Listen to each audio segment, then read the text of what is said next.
Bismillahirrahmanirrahim. Assalamualaikum warahmatullahi wabarakatuh. Innal hamdalillah nahmaduhu wa nasta'inuhu wa nastaghfiruh wa na'udzu billahi min shururi anfusina wa min sayyiati a'malina.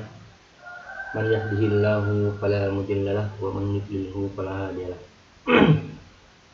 Asyhadu an la ilaha illallah wa asyhadu anna Muhammadan abduhu wa rasuluhu. Rabbis shrah li sadri wa yassir li amri wahlul 'uqdatam min lisani yafqahu qawli. Pertama-tama marilah kita panjatkan puja dan puji syukur kita kepada Allah Azza wa Jalla yang telah memberikan kita nikmat, bermacam-macam nikmat, sehingga pada kesempatan kali ini kita dapat melanjutkan program kita di mata kuliah Perekonomian Indonesia pada Sekolah Tinggi Ilmu Ekonomi Syariah Imam Ash-Shafi'i Pekanbaru. Yang kedua, salawat serta salam kita aturkan kepada junjungan alam kita, kepada Rasul kita, kepada baginda besar kita, Nabi akhir kita, Muhammad Rasulullah Sallallahu Alaihi Wasallam. Allahumma sholli ala Muhammad wa ala ali Muhammad.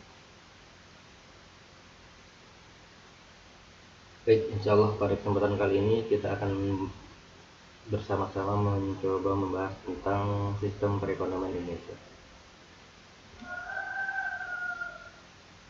Langsung saja, sebelum kita masuk ke sistem perekonomian Indonesia, di sini ada pengertian sistem dan sistem ekonomi.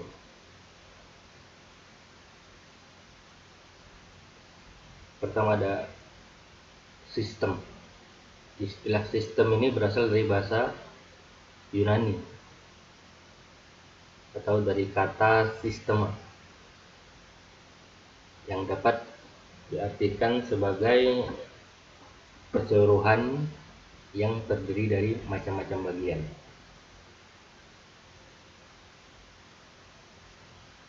Seperti komponen gitu ya, yang padu. Kemudian definisi sistem, pertama ada sistem itu tersusun dari seperangkat komponen yang bekerja secara bersama-sama untuk mencapai semua tujuan dari keseluruhan sistem tersebut. Sistem itu seperti ya kalau di perusahaan atau di pabrik dan sebagainya, alat-alat yang canggih segala macam yang sudah teratur sistem kerjanya, habis A, B, habis B, C, D, itu semua berangkat, semua saling membantu, semua saling terkait. Atau juga sebuah sistem dapat digambarkan sebagai sebuah kumpulan dari komponen-komponen di mana beberapa dari komponen tersebut saling berhubungan secara tetap dalam jangka waktu tertentu. Itu sistem.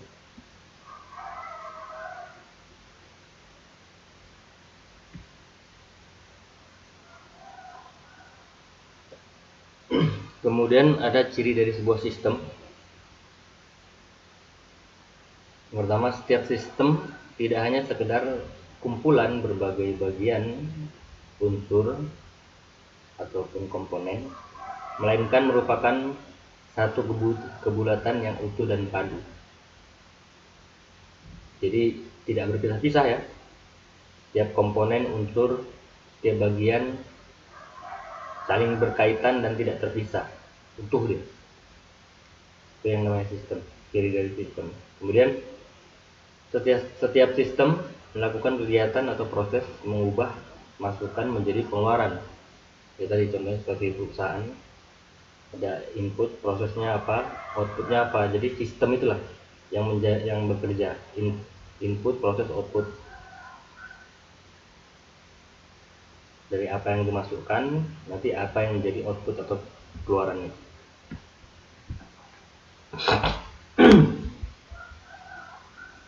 Kemudian ada pengertian sistem ekonomi Islam, sistem ekonomi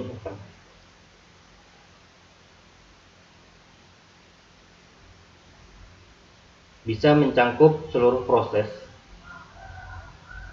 dan kegiatan masyarakat dalam usaha memenuhi kebutuhan hidup atau mencapai kemakmuran. Ini salah satu pengertian dari sistem ekonomi. Mencangkup seluruh proses dan kegiatan masyarakat dalam usaha memenuhi kebutuhan hidup atau mencapai kemakmuran.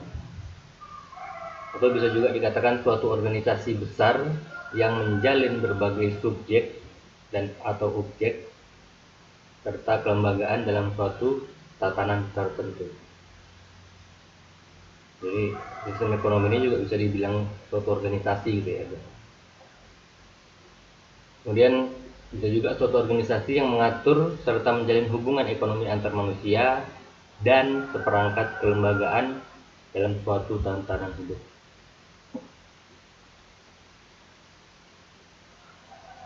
Dan sistem ekonomi juga memiliki perangkat kelembagaan, yaitu lembaga ekonomi ya, baik formal maupun informal.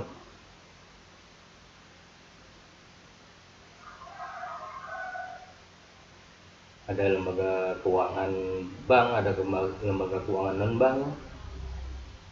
Kemudian juga kita ada menteri keuangan, menteri ekonomi dan sebagainya.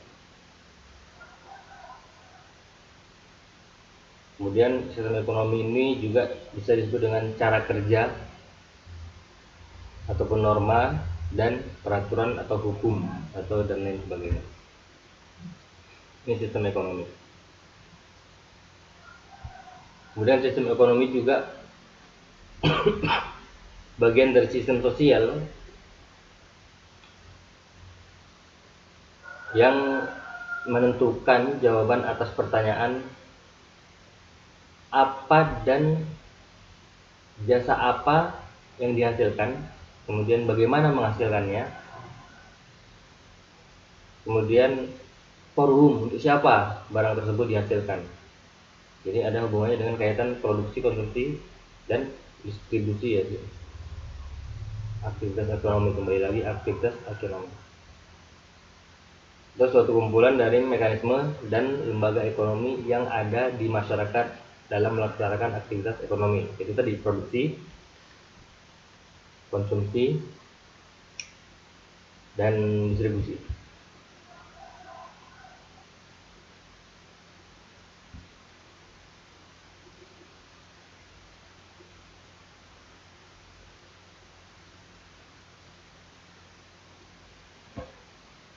Berikut ada 5 unsur dari sistem yang nanti bisa kita kaitkan dengan sistem ekonomi ya. Yang pertama dari unsur tersebut adalah elemen sistem. Jadi apa-apa saja elemen yang dibutuhkan dalam sistem ekonomi, kemudian fungsi elemen pada sistem ekonomi, hubungan antar elemen pada sistem ekonomi, peranata dalam sistem ekonomi, dan tujuan sistem ekonomi.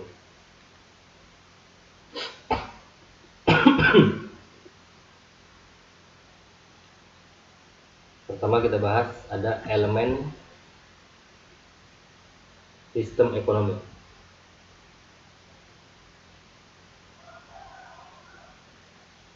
Elemen sistem ekonomi ada pertama unit-unit ekonomi. Unit-unit dalam ekonomi: rumah tangga, perusahaan, serikat buruh, instansi pemerintahan, dan lembaga-lembaga lain yang berkaitan dengan kegiatan ekonomi. Jadi ini yang bisa disebut ekonomi mikro dan makro ya. Jadi kalau mikro itu membahas tentang rumah tangga, perusahaan, buruh. Terus kemudian kalau makro itu biasanya pemerintah, lembaga-lembaga yang lain yang ada kaitannya dengan ekonomi.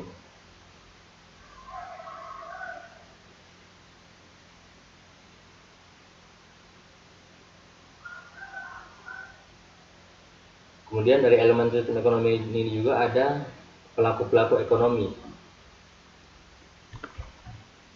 seperti konsumen yang tugasnya untuk mengkonsumsi, produsen yang tugasnya untuk memproduksi, buruh, investor dan pejabat-pejabat yang terkait. Kemudian elemen yang terakhir ada lingkungan sumber daya alam. Ada juga sumber daya manusia, sumber daya kapital atau modal, dan sumber daya teknologi.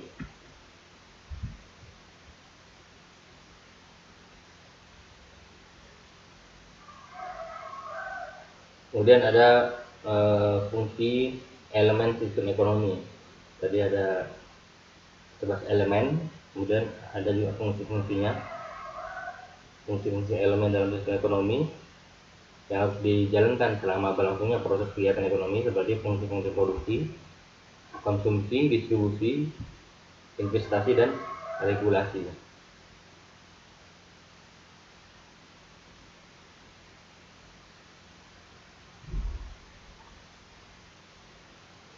Dari hasil kegiatan ekonomi tersebut sangat tergantung pada bagaimana elemen-elemen sistem ekonomi tersebut menjalankan fungsinya masing-masing.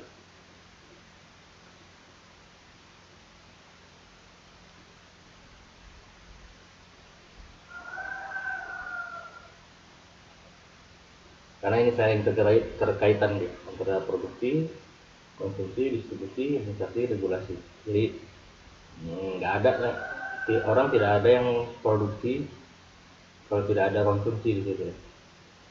Apalagi distribusi dan sebagainya. Jadi saling terkait dan dibutuhkan di sini yang namanya regulasi.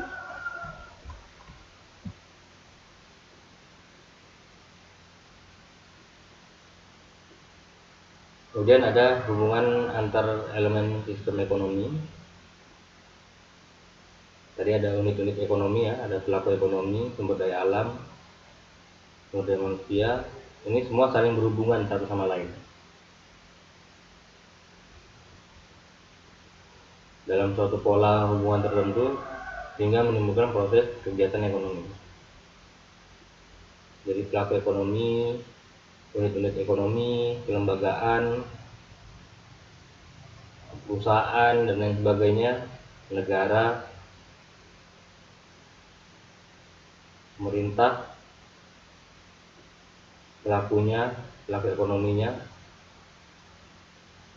rumah tangga, perusahaan, dan lain sebagainya itu saling terkait. Sehingga dapat menimbulkan proses kegiatan ekonomi tersebut. Kemudian ada proses kegiatan ekonomi bisa berlangsung secara efisien atau tidak efisien, bahkan bisa produktif ataupun kurang produktif karena perbedaan dalam menjalankan fungsi elemen dan pola hubungan elemen. Jadi ya kita tahu ya, kalau dalam kegiatan ekonomi itu konsumsi, produksi, dan lain sebagainya bisa efektif atau bisa efisien, bisa juga tidak kan gitu.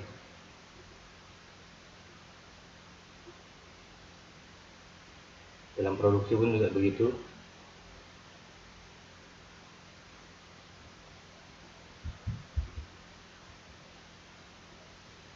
Tergantung dengan kebutuhan pada masing-masing pihak.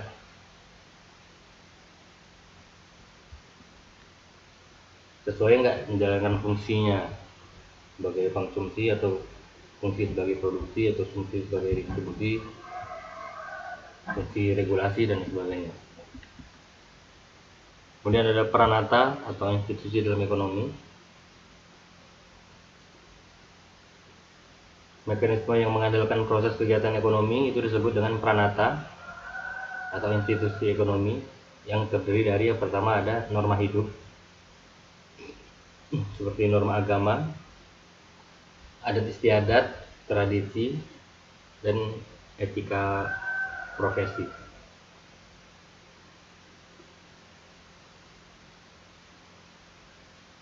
Kemudian ada peraturan hidup seperti konstitusi yang di negara kita yaitu undang-undang dasar ya.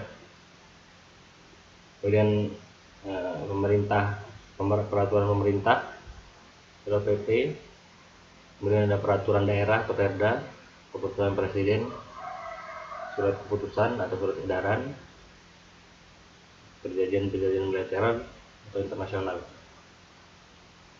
Kemudian ada dari peranata ekonomi atau institusi ekonomi, ada paham hidup seperti pandangan hidup, cara hidup, dan ideologi.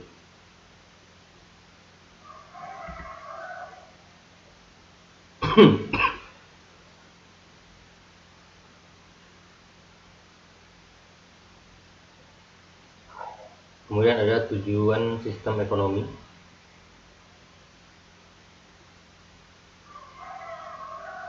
Berikut adalah beberapa tujuan dari sistem ekonomi pada suatu negara atau suatu bangsa, yang pada umumnya itu memiliki 4 tugas pokok. Yang pertama itu ada menentukan apa, berapa banyak, dan bagaimana produk-produk dan jasa-jasa yang dibutuhkan akan dihasilkan.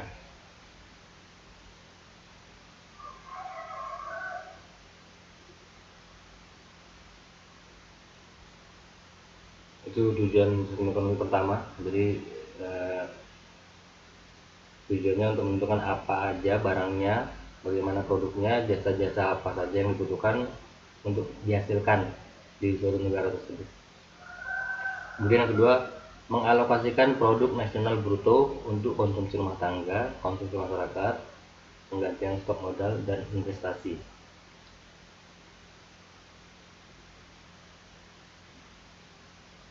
Produk nasional bruto itu apa?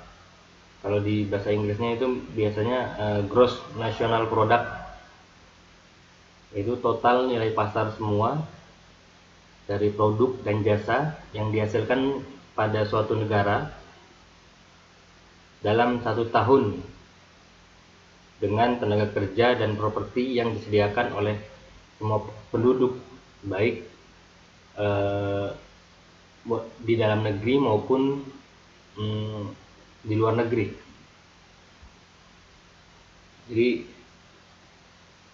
produk nasional bruto itu adalah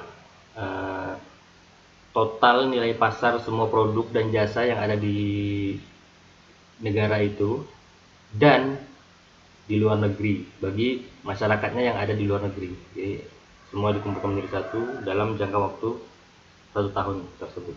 Itu produk nasional bruto. Kemudian yang ketiga ada mendistribusikan pendapatan nasional di antara anggota masyarakat sebagai upah atau gaji, keuntungan perusahaan, bunga, dan sewa. Pendapatan nasional itu sendiri yaitu pendapatan yang didapat oleh seluruh atau setiap warga masyarakat yang ada di negara tersebut dalam waktu periode 1 tahun. Itu pendapatan nasional. Jadi jumlah pendapatan yang diterima oleh seluruh rumah tangga keluarga di suatu negara dari penyerahan faktor-faktor produksi dalam satu periode waktu tertentu, biasanya selama 1 tahun. Itu pendapatan nasional. Kemudian ada memelihara dan meningkatkan hubungan ekonomi dengan luar negeri.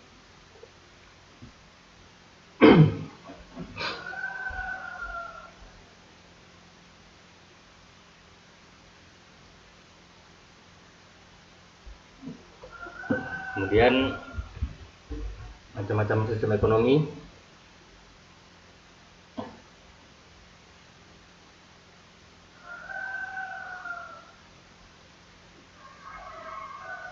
Pertama, berdasarkan yang mengatur atau mekanismenya. Pertama ada sistem ekonomi tradisional, sistem ekonomi pasar, dan sistem ekonomi komando atau tertentu.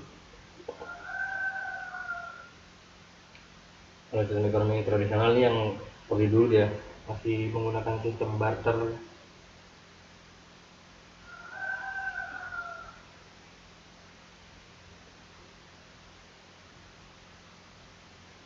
Jadi masyarakatnya lebih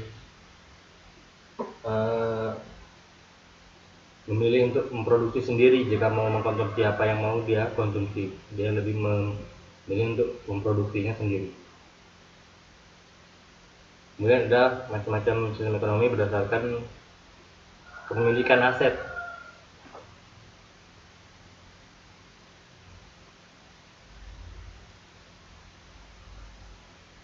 Pertama ada sistem ekonomi kapitalis yang kepemilikan asetnya ini individual ya, individu. Kemudian sistem ekonomi sosialis ini yang kepemilikan asetnya ini lebih ke pemerintah. Kemudian ada sistem ekonomi campuran, ini campuran antara kapitalis dan sosialis. Nah, sistem ekonomi Islam, di mana kepemilikan primer adalah hanya milik Allah Azza wa Jalla. Kemudian manusia hanya menjadi pemilik sekunder.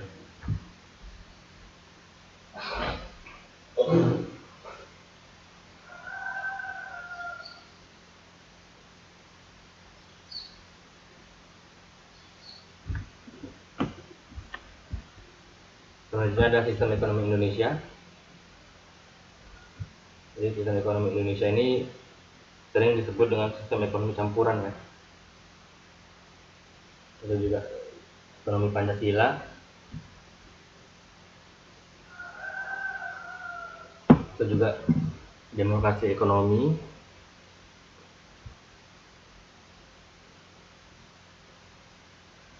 karena Indonesia sendiri ya masih menganut kapitalis juga ada, sosialis juga ada, karena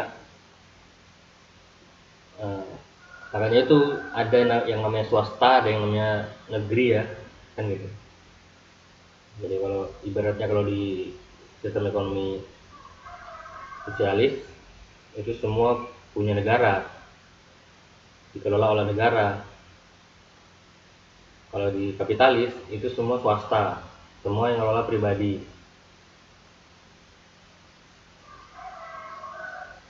Tidak ada sangkut pautnya dengan pemerintah. Jadi ada beberapa karakteristik sebagai berikut sistem ekonomi campuran. Pertama, kepemilikan barang, konsumsi itu bebas terkendali. Kemudian hak milik faktor produksi di tengah negara, koperasi dan swasta. Kemudian ada intervensi pemerintah dalam mempengaruhi mekanisme pasar. Kemudian insentifnya baik itu material maupun moral.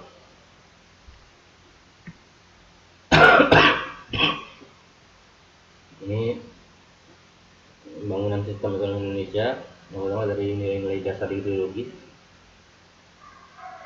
kemudian diturunkan menjadi ada kepemilikan sumber daya, pelaku atau partisan, kemudian juga proses penyelenggaraan kegiatan ekonomi, yang ketiga-tiganya ini harus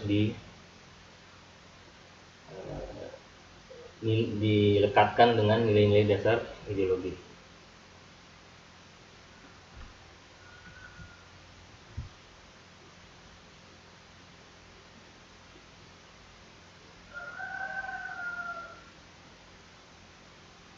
Ini juga bangunan sistem ekonomi di Indonesia dari ideologi Pancasila yang diturunkan menjadi kepemilikan, ada pasal 33 ayat 33 itu kalau tidak salah semua sumber daya alam, air, udara dan lain sebagainya dikuasai oleh negara segala macam, air, tanah. Kemudian diturunkan lagi menjadi pelaku penjelasan pasal 33, kemudian mekanisme pasal ayat 33 ayat 1, kemudian diturunkan menjadi kesejahteraan pasal 27 ayat 2 dan pasal 34 Undang-Undang Dasar.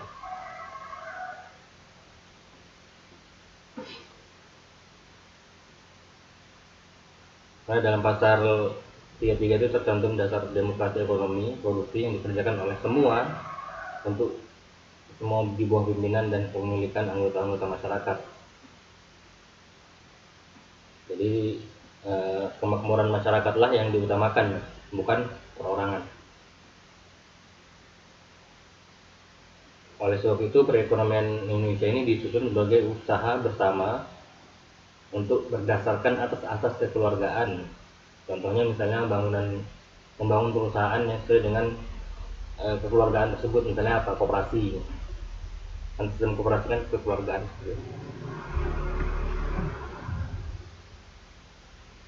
Jadi landasan filosofis dalam sistem ekonomi di Indonesia, pertama ada kasih kebersamaan dan kekeluargaan yang diturunkan dalam seni ketuhanan, kemanusiaan, kebangsaan, dan kerakyatan. Kemudian diturunkan lagi prinsip penyelenggaraannya, keadilannya, dan kemanfaatan untuk mencapai tujuan, itu kesejahteraan.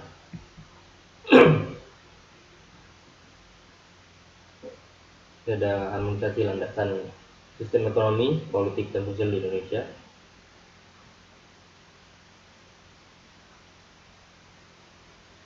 Dari sistem ekonomi keluargaan yang berdasarkan Pancasila atau kebersamaan, yang diturunkan menjadi sistem politik dan sosial.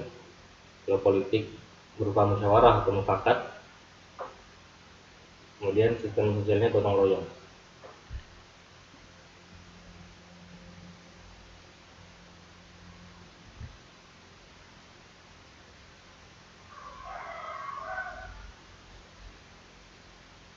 Tujuannya apa? Tujuannya kalau dari sistem ekonomi dasarnya kekeluargaan, tujuannya kemakmuran, yang diturunkan menjadi tujuan nasional untuk mensejahterakan kesejahteraan yang berkeadilan sosial. Kemudian kalau dari sistem politik dasar musyawarah dan politik dasar, itu tujuannya keadilan. Kalau dari sistem sosialnya, tujuannya gotong royong itu adalah untuk keseimbangan.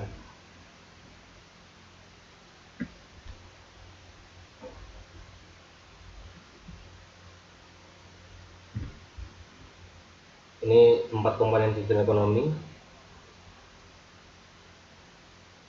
di Indonesia. Pertama, sumber daya, ada pelaku dan regulasi, ada mekanisme, dan kesejahteraan umum. Sumber daya ini sebagai bekal aktor atau pelaku untuk beraktivitas dalam ekonomi tersebut. Kemudian pelaku dan regulasi yang merealisasikan sistem ekonomi menjadi nyata.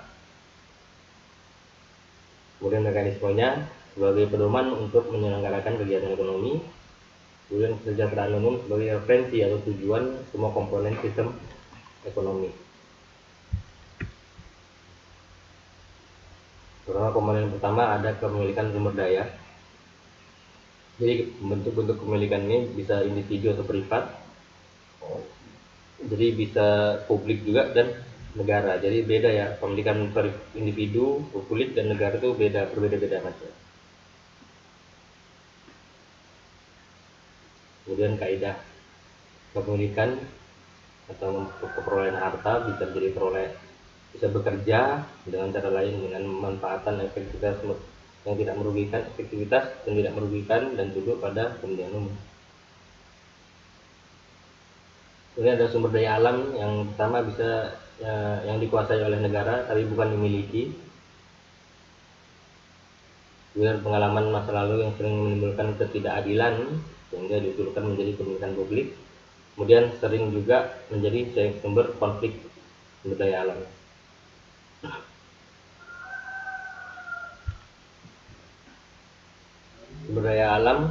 Sumber daya bukan alam. Pertama ada yang bekerja secara langsung mendapatkan prioritas, kemudian memiliki faktor produksi manusia di harga lebih tinggi, kemudian mengangkat praktek kearifan lokal sebagai model praktek ekonomi. Kita tahu sekarang kearifan lokal di Indonesia terlalu banyak ya, apalagi di Indonesia salah satu negara yang memiliki bangsa, memiliki ras, memiliki budaya, memiliki agama yang berbeda-beda ya di Indonesia.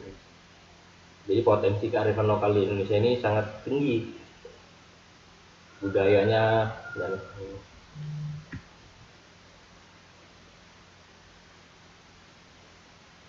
kemudian ada komponen 2 sebagai pelaku dan regulasi. Pelaku dan regulasinya pertama ada BUMN, BUMD, ada usaha swasta dan koperasi.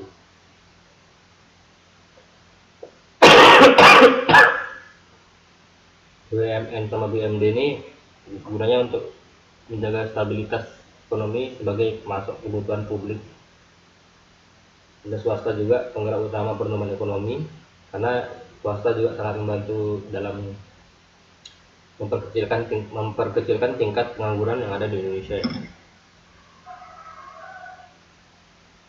Kemudian ada koperasi, meningkatkan kemampuan mengakses pasar, mendorong munculnya aktivitas usaha lokal yang kreatif dengan adanya koperasi. Kemudian komponen ketiga, mekanisme penyelenggaraan.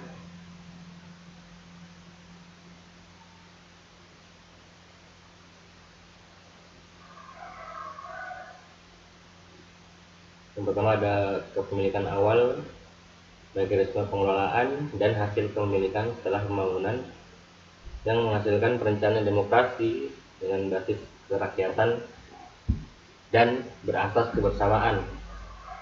Dalam peran negara dalam mengatur pertama sektor strategis, sumber daya alam dan kebutuhan dasar, kemudian distribusi, skala ekonomi dan teknologi. Yang terakhir ada komponen yang keempat, yaitu kesejahteraan umum. Tujuannya ya, pertama ada unsur kesejahteraan itu bisa material maupun non material ya, itu tadi yang moral tadi. Kemudian sasaran kesejahteraan umum ini dengan kriteria pertama jaminan terpenuhnya kebutuhan primer bagi semua warga negara. Tugas negara lagi nih ya, menjamin kebutuhan primer bagi warga negaranya. Kemudian tersedianya kesempatan untuk meraih kebutuhan sekunder dan tersier bagi semua orang.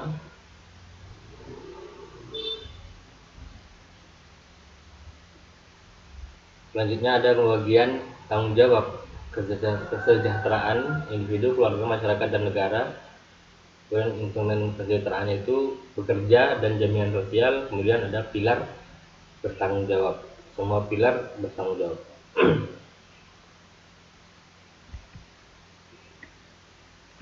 Alhamdulillah. Mungkin untuk pertemuan kali ini kita cukupkan sampai di sini. Kurang lebihnya saya mohon maaf. Apabila ada kekurangan, saya mohon maaf. Kepada Allah saya mohon ampun. Sebelumnya kita akhiri dengan doa kafaratul majlis. Subhanakallahumma wa bihamdika asyhadu an la ilaha illa anta astaghfiruka wa atubu ilaik. Assalamualaikum warahmatullahi wabarakatuh.